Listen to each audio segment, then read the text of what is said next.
నమస్తే అండి. చాలామంది ఫోన్లు చేస్తున్నారు. ఎస్పెషల్లీ ఏదైతే రియల్ ఎస్టేట్ని కెరీర్గా తీసుకున్న చాలామంది ఏజెంట్లు అనుకోవచ్చు, అసోసియేట్లు. లక్షలు సంపాదించడం సాధ్యమేనా?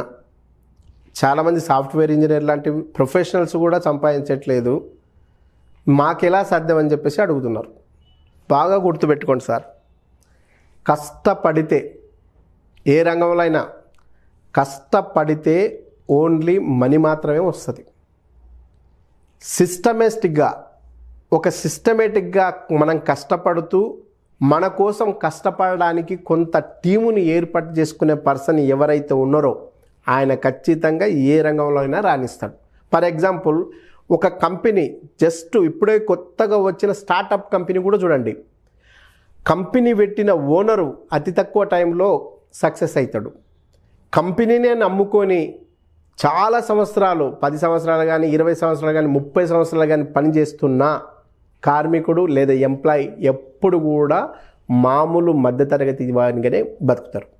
మరి వారెందుకు సక్సెస్ అవుతున్నారు, వీరెందుకు జీవనం నడిపిస్తున్నారు లేదా బతికీడుస్తున్నారు అంటే ఖచ్చితంగా ఒక ఇన్కమ్ మీద, తన మీదనే తాను డిపెండ్ అయి బతికితే మామూలు జీవనం ఉంటుంది. కానీ ఇక్కడ ఏది రియల్ ఎస్టేట్ని కెరీర్గా ఎంచుకునే వాళ్ళు ఖచ్చితంగా ఎందుకు సక్సెస్ అవుతారంటే వాళ్ళకు ప్రధానంగా నలుగురితో ఎట్లా మాట్లాడాలో తెలుసు, నలుగురిని ఎట్లా కన్విన్స్ చేయాలో తెలుసు. వాళ్ళు చేసే బిజినెస్ కూడా లక్షలు కోట్లకు సంబంధించిన బిజినెస్ ఉంటుంది కాబట్టి దాని మీద వచ్చే ఇన్కమ్ కూడా ఎక్కువనే ఉంటుంది. ఫర్ ఎగ్జాంపుల్, రంగురాల వ్యాపారం చేసినాం అనుకో కొన్నే డబ్బులు వస్తాయి. అదే గోల్డ్ వ్యాపారం చేసినాం అనుకో చాలా వస్తుంది. గోల్డ్కు మించి ఈరోజు ల్యాండ్ అనేది అత్యంత అద్భుతం. కాబట్టి ఈ అత్యంత అద్భుతమైన విలువైన భూమి మీద ఎవరైతే కెరీర్గా ఎంచుకున్నారో వాళ్ళు ఖచ్చితంగా సక్సెస్ కావడానికి స్కోప్ ఉంది. సో దీంట్లో సక్సెస్ కావాలంటే ప్రధానంగా రియల్ ఎస్టేట్ చేస్తున్న అసోసియేట్లు ఎవరైతే సక్సెస్ కావాలనుకుంటున్నారో వాళ్ళు సక్సెస్ కావాలంటే ప్రధానంగా 3 లక్షణాలు వాళ్ళకు ఉండాలా. ఓపిక ఉండాలా, కోరిక ఉండాలా, తీరిక ఉండాలా. మనకు లేనిదే చాలామందికి అది. ఇది ఎవరికైతే ఓపిక, కోరిక, తీరిక లేదో వీళ్ళు ఖచ్చితంగా సక్సెస్ కాలేరు. వీళ్ళు చూస్తుంటారు, రియల్ ఎస్టేట్లోకి వచ్చి ఎంటర్ అవుతారు, 10 ఇయర్స్ అని చెప్తారు, 20 ఇయర్స్ అని చెప్తారు, 30 ఇయర్స్ అని చెప్తారు.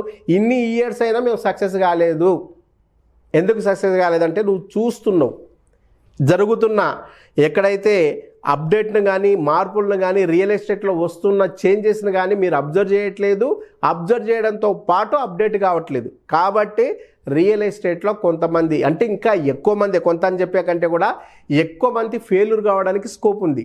కానీ ఖచ్చితంగా మారుతున్న మార్పులను అబ్జర్వ్ చేసుకొని మనం ఏ రూట్లో అమ్ముతున్నాం, ఏ రేట్లో అమ్ముతున్నాం, అక్కడ ఏ ఏరియాలో డెవలప్మెంట్ ఉంది, ఆ ఏరియాతో పాటు మనం అమ్ముతున్న వెంచర్ చుట్టూ ఏం డెవలప్మెంట్ ఉందనే ప్రాథమిక నాలెడ్జ్ మీకు ఉంటే ఖచ్చితంగా అర్థం చేసుకుంటారు. అర్థం చేసుకున్న విషయాన్ని కస్టమర్కి చెప్పగలుగుతారు. కస్టమర్కి చెప్పడంతో పాటు మీకు ఉండాల్సిన నాలెడ్జ్ ఏంటంటే ఖచ్చితంగా ఏదైతే మనం ఓపిక అనుకున్నాం, ఈ ఓపికలో ప్రధానంగా ఉండాల్సింది మనం చేస్తున్నది డైలీ లేబర్ పని కాదు. డైలీ లేబర్ పని మనం చేసామనుకో సాయంత్రం కల్లా డబ్బులు వస్తాయి. అట్లాగే ఒక బేల్దారి మేస్త్రి దగ్గర మనం పని చేసినాం అనుకో వారం రోజులకు డబ్బులు వస్తాయి. లేదా వేతనజీవిగా, నెలసరి వేతనజీవిగా ఉంటే 30 రోజుల తర్వాత శాలరీ వస్తుంది. కానీ మనం చేస్తున్నది బిజినెస్. మీరు బిజినెస్ మైండ్ను మీరు కానీ పర్ఫెక్ట్గా అప్డేట్ చేసుకుంటే బిజినెస్ మైండ్ లెక్కలు ఎప్పుడైనా కూడా ఖచ్చితంగా 1 ఇయర్కే ఐటీ రిటర్న్స్ ఉంటాయి. ఆ ఐటీ రిటర్న్స్ రోజు మీరు ఖచ్చితంగా అబ్జర్వ్ చేయండి. ఈ 3 సెక్టర్లు ఎవరైతే డైలీ లేబర్ అనుకున్నా, మామూలుగా వారంకి సంబంధించిన అనుకున్న పర్సన్, ఇంకా మంత్లీకి సంబంధించిన ఈ 3 కంటే ఖచ్చితంగా బిజినెస్ మ్యాన్ అనే పర్సన్ డెఫినెట్గా ఎక్కువ ఇన్కమ్ ఎర్న్ చేసుకుంటాడు. ఎప్పుడు అంటే అనుకోవచ్చు మీరు, అప్ అండ్ డౌన్స్ ఉంటాయి కదా, ఓ మంత్ వస్తుంది, ఓ మంత్ రాదని. ఖచ్చితంగా ఓ మంత్ రాదు. అంతెందుకు, మీకు ఇప్పుడు ఈసీజీ చూడండి, అప్ అండ్ డౌన్ ఉంటుంది. ఈసీజీ అప్ అండ్ డౌన్ లేకపోతే నీట్గా ఇలాగుందనుకో ఖచ్చితంగా అది డెడ్ బర్డ్తో సమానం. అట్లాగే బిజినెస్ అనేది కూడా అప్ అండ్ డౌన్ ఉంటుంది. అప్ అండ్ డౌన్ ఉన్నదానికే వేగం ఎట్లుంటుంది. సో మీరు పర్ఫెక్ట్గా సక్సెస్ కావాలంటే డెఫినెట్గా కోరిక, ఓపిక, తీరిక ఇవి డెఫినెట్గా ఉండాలా. ప్రధానంగా మీకు ఉండాల్సిన వాటిలో నంబర్ 1 కోరిక ఉండాలా. మీకు ఈ కోరిక ఏదైతే ఉంటుందో ఖచ్చితంగా నేను ఇన్ని ఇయర్స్లో ఇది సాధించాలి, ఇన్ని ఇయర్స్లో ఇన్ని సేల్స్ చేయాలి, నేను అమ్మే ఒక 500 ప్లాట్లో 1000 ప్లాట్లతో నేను 1000 ప్లాట్లు అమ్మితే 1000 మంది ధనవంతులను చేసిన చరిత్ర నాది అనుకోవాలా. అట్లాగే 1000 ప్లాట్లు అమ్మితే ప్రతి ప్లాట్ మీద 2 అమ్మాయిలను చదివించడమో లేదా సామాజిక కార్యక్రమం చేస్తే అది నీకు తృప్తినిచ్చే అంశమై ఉండాలి. లేదా నీకు ఈరోజు బిజినెస్ చాలామంది ఏమనుకుంటున్నారు, చేస్తే బిజినెస్ చేయకపోతే డబ్బులు రావనుకుంటున్నారు. కానీ కార్పొరేట్ రియల్ ఎస్టేట్లో చేసినా డబ్బులు వస్తాయి, చేయకపోయినా డబ్బులు వస్తాయి, ఉన్నా డబ్బులు వస్తాయి, ఉండకపోయినా డబ్బులు వస్తాయి. అనుకోకుండా జరగరానిది ఏదైనా జరిగి మనం ఫిజికల్గా లాస్ అయితే కూడా మన ఫ్యామిలీని ఆదుకోవడానికి కలిసిన సిస్టమ్ ఈ కార్పొరేట్ రియల్ ఎస్టేట్లో ఉంది. ఈ కార్పొరేట్ రియల్ ఎస్టేట్ను కూడా కొన్ని సంస్థలు మెయింటైన్ చేస్తున్నాయి. అటువంటి సంస్థలో మీకు నచ్చిన సంస్థను అన్ని అబ్జర్వ్ చేసి మీరు ఒకవేళ అటువంటి సంస్థలో జాయిన్ అయితే మీకు ఎక్కువ లాభాలు వచ్చే అవకాశం ఉంది. ఖచ్చితంగా కార్పొరేట్ రియల్ ఎస్టేట్లో కెరీర్ ఉంది. ఓపిక, కోరిక, తీరిక పర్ఫెక్ట్గా ఉండాల్సిన వాటిలో నంబర్ 1 మీకు కోరిక ఉండాలి. ఆ కోరికకు సంబంధించింది పర్ఫెక్ట్గా విజన్ ఉండాలా.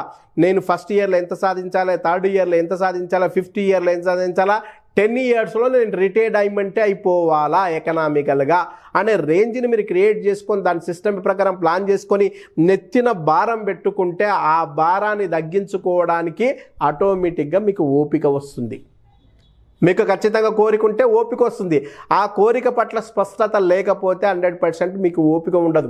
చాలామందికి ఓపిక ఉంటుంది, ఇక్కడ ఓపిక ఉంటుంది. దీనికోసం శ్రీశైలం అడవులకు రమ్మన్నా వస్తారు.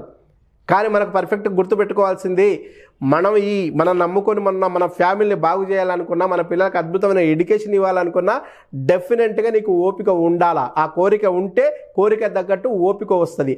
ఆ ఓపిక ఉంటే నువ్వు పేషెన్సీగా ప్లాన్ చేసుకుంటావు. ఈ 2 ఉండడంతో పాటు టైం ఉండాలా.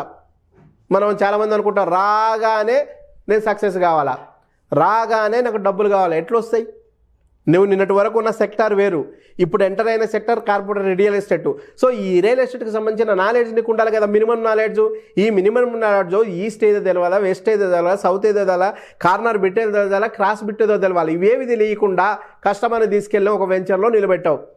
కస్టమర్ ఒక పర్సన్ అడిగిండు, బ్రదర్ ఇది ఏ ఫేస్ అవుతుందని అడిగాడు.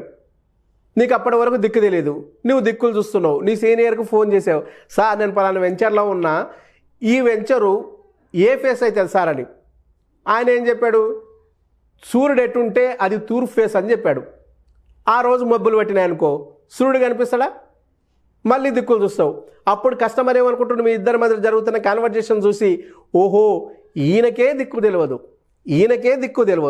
దిక్కు తెలియని ఈయన దగ్గర నేను ప్లాట్ తీసుకుంటే నా దిక్కేమవుతుంది అనుకుంటాడా, అనుకోడా? కాబట్టి ఖచ్చితంగా మీరు టైం ఇస్తే ఆ ప్రోడక్ట్కి సంబంధించిన నాలెడ్జ్, ఆ వెంచర్కి సంబంధించిన నాలెడ్జ్, ఆ ఏరియాకి సంబంధించిన నాలెడ్జ్ మీకుంటే, ఆ డాక్యుమెంట్లకు సంబంధించిన నాలెడ్జ్ మీకుంటే కస్టమర్ ఏది అడిగినా కన్వే కన్వే చేశారు కాబట్టి మీకు ఖచ్చితంగా సేల్ అవుతుంది. కాబట్టి దీనికి టైం ఇవ్వాలా. ఓపిక, కోరిక, తీరిక ఈ 3 నీ ఇంటి ఆభరణాలు అయితే సక్సెస్ వద్దనుకున్నా ఖచ్చితంగా నీ ఇంటి గడప దొక్కుతుంది, నీ బ్యాంక్ బ్యాలెన్స్ మారుతుంది. నిన్ను నమ్ముకున్న నీ వైఫ్, నీ పేరెంట్స్ ఎవరైతే ఉన్నారో, నీ పిల్లలు ఎవరైతే ఉన్నారో అందరూ కూడా పర్ఫెక్ట్గా హ్యాపీగా ఉండే అవకాశం ఉంటుంది. కాబట్టి నీ మైండ్ సెట్ని చేంజ్కో. డెఫినెట్గా నువ్వు ఈ కార్పొరేట్ రియల్ ఎస్టేట్లో 100% లక్షలు కాదు కోట్లు సంపాదించడం కూడా సాధ్యం. అందుకు నేనే నిదర్శనం. ఈరోజు నేనే సంపాదిస్తున్నా. ఒకరోజు 50,000 శాలరీ అంటేనే మహా గొప్ప అనుకున్నా. ఈరోజు నా ఇన్కమ్ దాదాపు పర్ మంత్ 10 to 15 lakhs దాకా ఉంటుంది. కాబట్టి నేను కెరీర్ కూడా పెద్దగా స్టార్ట్ చేసి సంవత్సరాలు కాలే, జస్ట్ నేను చేసింది ఇప్పటికి జస్ట్ 5 years మాత్రమే. ఈ 5 yearsలోనే నేను ఈ రేంజ్కి వచ్చినప్పుడు మీరు ఎందుకు రాలేరు? డెఫినెట్గా మీరు రాగలుగుతారు. మీరు కూడా అబ్జర్వ్ చేయండి, దీనికి కావాల్సిన నాలెడ్జ్ని తీసుకోండి. నాలెడ్జ్ తీసుకున్న తర్వాత మీరు ఎంటర్ అయ్యి బిజినెస్ చేసుకోండి. ఖచ్చితంగా లక్ష్యాలు అనేది చాలా చాలా చాలా ఈజీ.